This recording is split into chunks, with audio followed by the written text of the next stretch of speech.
main job is to just keep everything in our torso up and in, but it has to be flexible enough to move with us as we're moving our bodies. So it has to be strong and stable. So balance and stability, supporting our abdominal contents, those are some of the jobs, pretty important jobs, but we're going to focus on the other jobs of the pelvic floor today, which is bladder control, bowel control, and sexual function. Okay, so we'll first start with P. So up here there are two pictures of your bladder. So one on one side is female, and then the other on the other side is male. So you'll see at the top is the bladder, then the urethra, and then the pelvic floor is there at the bottom.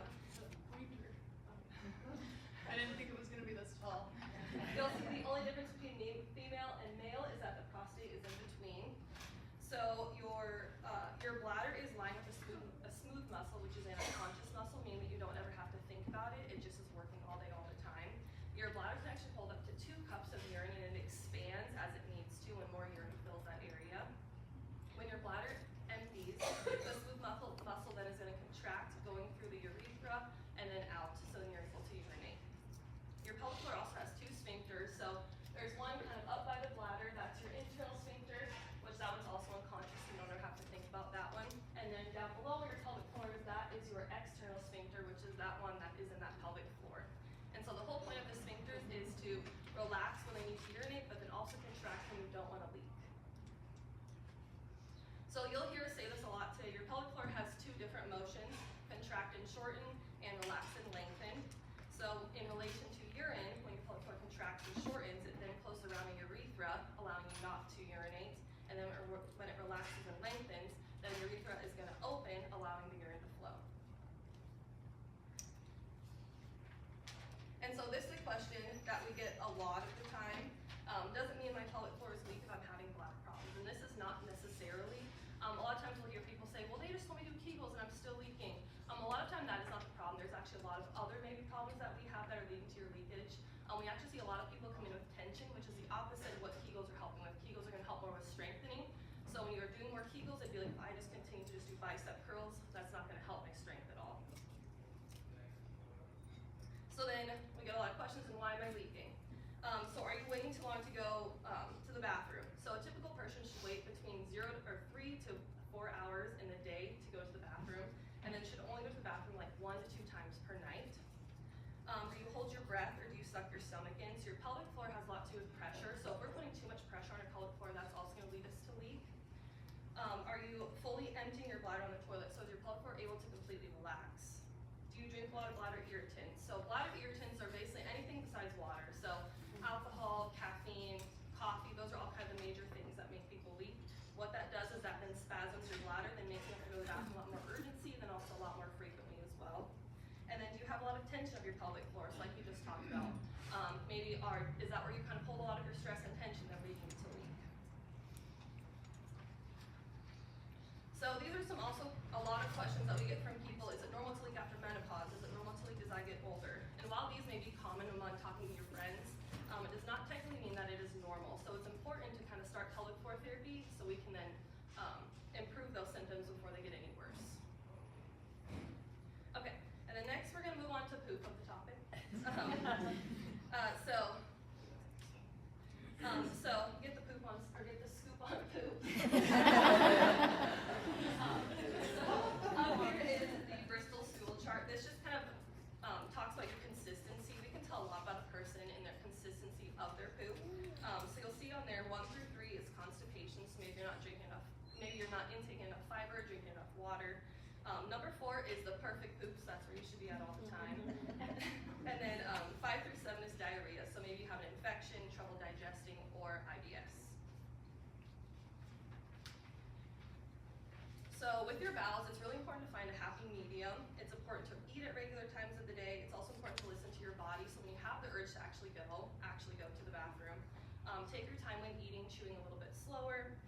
Maybe find your routine. Our bowels absolutely love routine. So maybe starting your morning with you're relaxing, you're drinking warm liquid, you're exercising, then you just kind of get those bowels moving.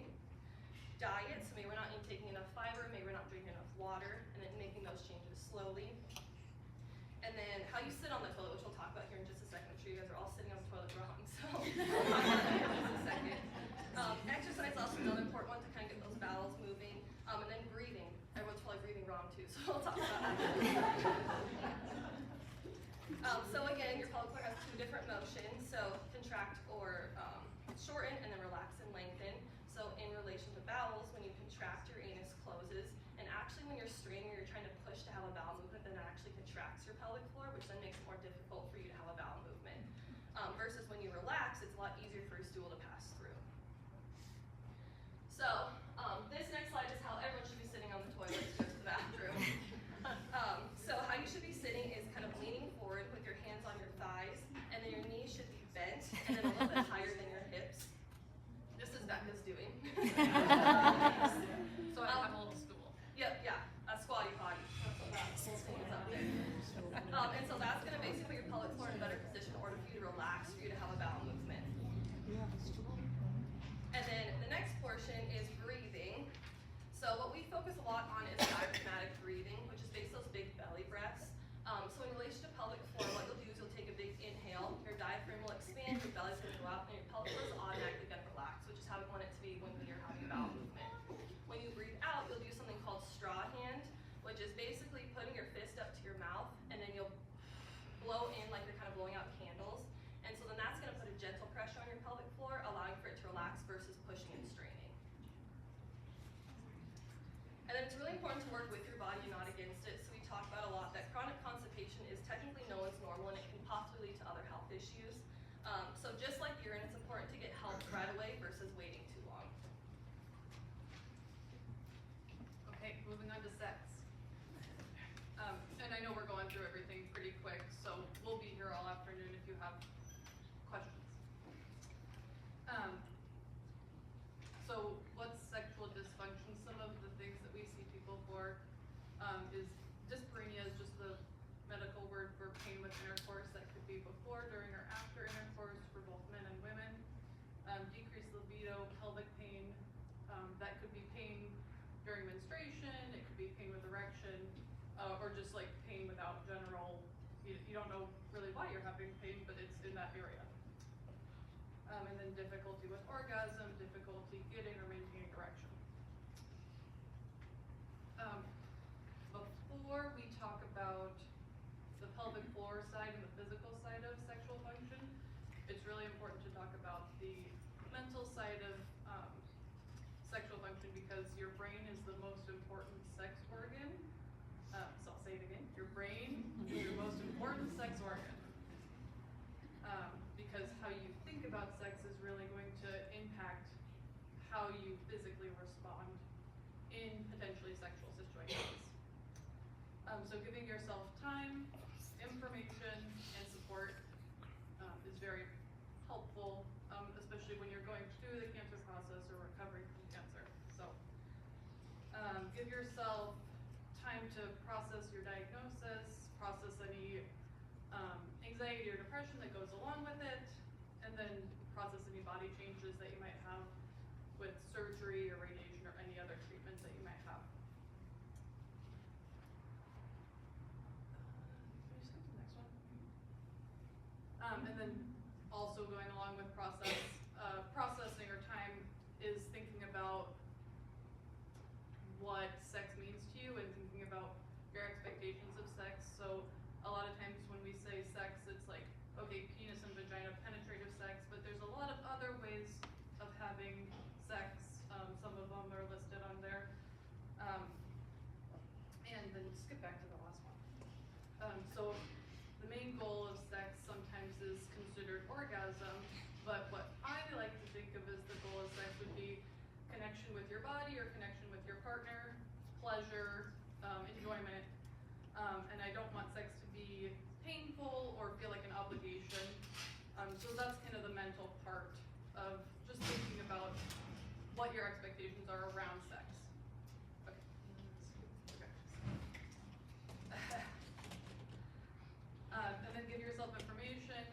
You're here briefly getting some information on this talk, but if you're having sexual health problems and you're concerned about them, then I'd recommend you talk to your healthcare provider,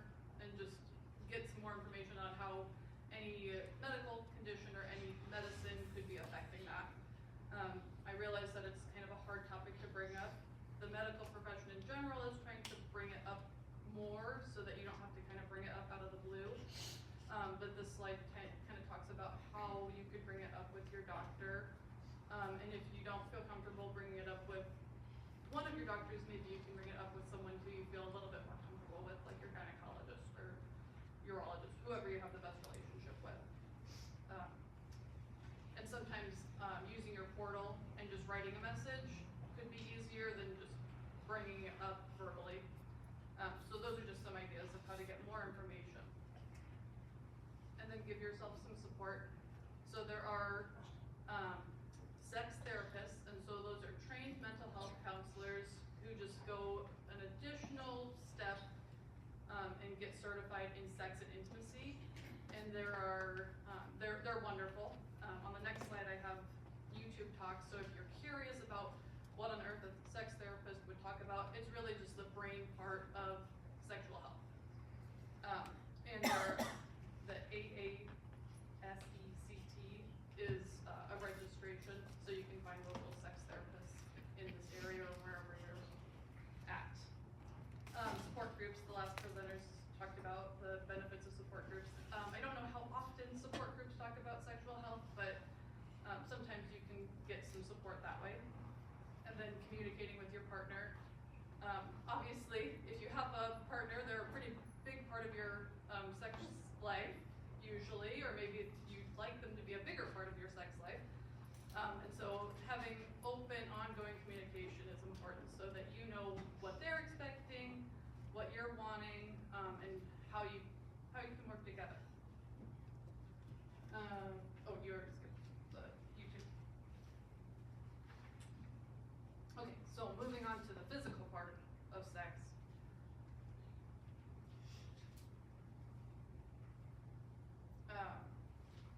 Brain is the most important sex organ.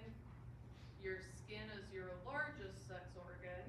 That's just some fun trivia. And then blood flow and nerve is really important to like your experience of touch and sexual acts. So we'll talk a little bit more about that. And then bits and bobs.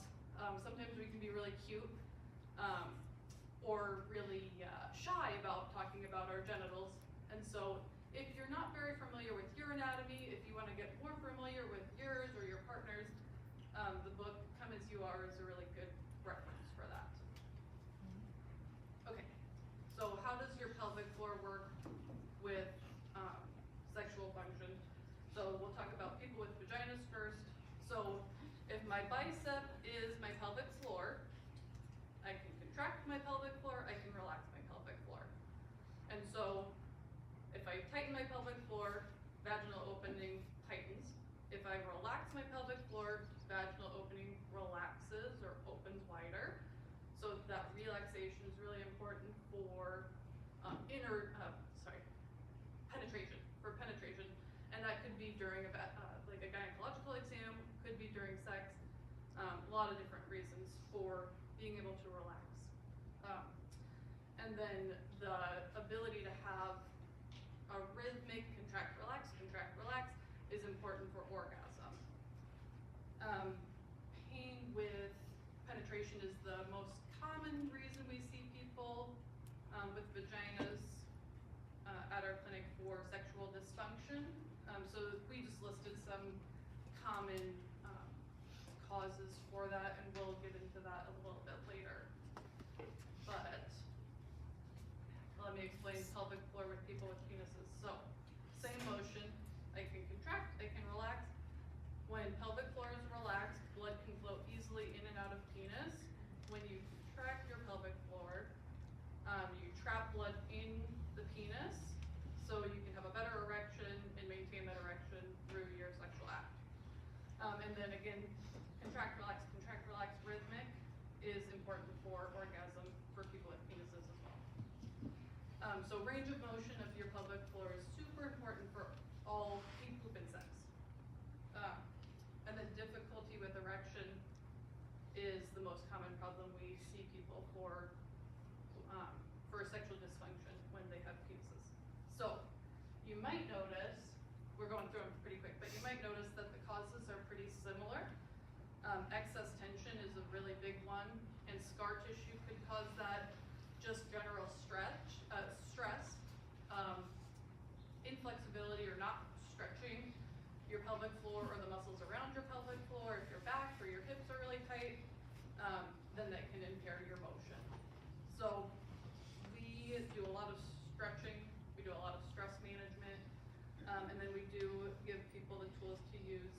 dilators for internal stretching if they have scar tissue from cancer treatment. So the dilators, yeah. And then the wand is good for releasing really tight muscles internally. So if you've heard of dilators, that's just what we use them for. Lubricants, big fan of lubricants. I think everyone should use them. I don't think you should feel weird or awkward about using them because most everyone needs to, just to reduce that friction, reduce any pain. Again, sex should be pleasurable and kind of, I want to say greasing the wheels. But giving yourself a little bit of extra lubricant, decreasing the friction is very helpful. So if you have questions about lubes, please come talk to us. We have some samples at the table. We have the product that we use at our clinic. But there's a lot of choices, and there's some good ones and there's some not so good ones. So please talk to us about them. And then blood flow. I mentioned how important nerves are to your sensation. That's how we feel. And bloods are very bloodthirsty. Someone described them to me as vampires. And so if we don't have good blood flow, we won't be able to feel as well. And then we also need nutrients, oxygen, just for our general tissue health. So if we have bad blood flow, we won't be as sensitive during sexual acts. So general ways to improve your circulation overall would be stop smoking, control your blood sugars or your diabetes, manage any heart conditions, and then just general exercise and stretching, keeping everything loose and limber. The next few slides are just local ways of increasing circulation to your genitals. So this is for clitoris. So it uses like a suction effect to stimulate and increase local blood flow there. And then the next slide talks about ways to increase local circulation for people with penises. Penile pump is commonly used after prostate cancer or prostate surgery, and that increases tissue length and increases local blood flow while people are recovering from prostate surgery. And then the mantra is a vibration stick, same idea, just increasing blood flow. And then Gainswave is shockwave therapy that we have at the clinic, and it breaks down scar tissue, increases local circulation. So that's a lot.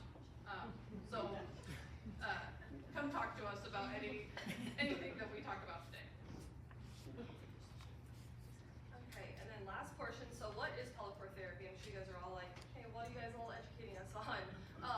I promise you it's so fun. We have so much fun with our resource that we see, so it's a lot of fun. So what do you actually do in pelvic floor therapy? So the first one is we're going to help you kind of build awareness of your pelvic floor. So what is your pelvic floor doing throughout the day? If you have a lot of tension, are you able to relax it? And then number two, also range of motion. So you hear us talk a lot about that your pelvic floor is just like any other muscle in your body. So it has to be able to relax and then also contract when you need it to as well. And then number three, too, we're also going to talk about strength and coordination of the muscle with functional tasks. So maybe when you're doing laundry or when you're gardening. And then, so how do we do all those things? So we're going to give you a ton of education, not as much as today. We'll specialize it to you a little bit on the first day. And then we'll kind of talk to you, too, about different changes and different habits that you can make in your life. We'll again talk to you about pelvic floor awareness with that diaphragmatic breathing that we talked about earlier. Like I said, too, we see a lot of people with tension. So we'll go about that by stretching, posture, manual techniques, maybe also decreasing some stress. And then number four, we'll of course provide you with home exercise program because we're therapists, so we're going to do that as well. And then we get a lot of times, are my issues serious enough for pelvic floor therapy? Yes, no matter how big or small the issue is, you guys are always welcome to come to pelvic floor therapy. If you ever had a broken bone, you're obviously going to go to the doctor right away, so kind of think of everything pelvic floor-wise the same. So if you have constipation, pain with intercourse, leakage, don't be afraid to come get help for those as well. So some different types of cancers that can possibly lead to pelvic floor dysfunction. So prostate cancer can sometimes lead to urinary incontinence or erectile dysfunction. Gynecological cancers can sometimes lead to urinary incontinence or pain with intercourse. Colorectal cancers can sometimes lead to bowel leakage, and then breast cancer can sometimes lead with cause pain with intercourse. So So quickly, some different biological factors that are kind of affected after cancer. So fatigue is a big one that we hear a lot. Pain, hormone imbalance. So cancer treatment affects sometimes your reproductive organs, which then can cause hormone imbalance, which may put you into menopause or any other changes. And this can then decrease lubrication, cardiovascular changes, and then also decreasing your immune system. So some different ways that we can combat that. Nutrition is a really big one. So are you eating a balanced diet? Are you limiting processed foods? Are you hydrating? Exercise is another big one. Are you getting any regular activity? And it's also important too to start slow and then kind of gradually work your way up. Sleep is another big one. So prioritizing 7 to 8 hours of sleep every night, maybe starting a sleep schedule or a routine. Stress management, finding some relaxation techniques, and then also staying close with your healthcare team. And then some psychosocial factors. Physically, we see a lot of that. So a lot of times treatment can affect your sex organs. It may change your sensation. Lubrication may make it more difficult for erections. Emotion is also a big one. So a lot of times, obviously, getting a diagnosis is a big emotion. A lot of people then are also scared about reoccurrence as well. This can affect your libido and maybe your desire to body. So your body changes a lot throughout cancer. So maybe you're getting new scars, hair loss. This can also maybe decrease your intimacy a little bit. Relationships, so maybe the caregiver role, so switching between you and your spouse. Or communication. Sometimes it might be difficult to open up to your partner about these things. And then some different ways to manage these. First one, self-care, obviously, so still relaxing, exercise, diet, sleep. It's okay too to kind of acknowledge these feelings as well, so it's okay to have a range of emotions. There should be no pressure to snap out of anything or try to suppress any emotions. It's always okay to be with these emotions. Also finding some support, so in your friends, family, support groups like we've all talked about. Also looking at your strengths, so maybe finding some goals that you know that you're able to meet, and also celebrating the good things in life as well. The different interventions like cognitive behavioral therapy. And then some different professionals that can help. So urologists can maybe help with bladder, erection, men's health. GI can help with bowel and digestive. OBGYN, female sexual organs. And then, like she talked about, a sex therapist as well. So we kind of went through a lot today, but yeah, like she said, please come over and talk to us and ask us any questions. So we like lots of questions. So thank you. Thank you.